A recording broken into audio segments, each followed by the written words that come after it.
ogige Chukwuemeka Odumegwu Ojukwu University Trauma Center ka na-ekwu na ọlụ na-achọzi ịkụrụ ọnụ na ya. FEC enyego ntụziaka maka nhazigharị ikpeazụ n'atụmatụ ego ọlụ nke afọ 2025. Ala ọma jijiji nke arọ ya dị magnitude 7.4 adakwasịgo Vanuatu.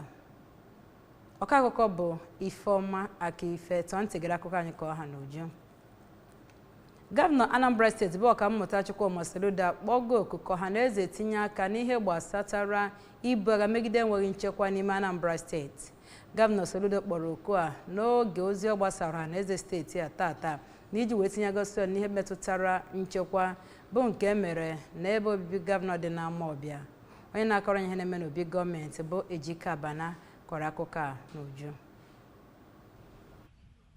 Dịka gọvanọ si wee kọwaa, nchekwa nakwa ezi iwu bụ nke dị mkpa ọchịchị ya wee na-aga n'iru bụ nke a ga-eji wee memila ndị ekperima. O kwuru na mbụ o bidoro ọrụ ka e nwere ọnọdụ enweghị ezi nchekwa ebe ọchịchị ime obodo karịrị 8 bụ nke ndị omekome awakporo, mana dịka ọ rụgasịrị ọrụ ndị ọ rụrụ emeche wee tọhapụ ndị ahụ. O kwukwa na ọchịchị ya bụ nke na-eneba anya na mkpesa ntọrọ mmadụ nke ukwuu wee mee ka mata na afọ na-abịa abịa bụ 2025 na enwere nnukwu amụma gbasara nchekwa a ga-ewepụta iji wee hụ na ememinara enweghị ezi nchekwa na steeti a.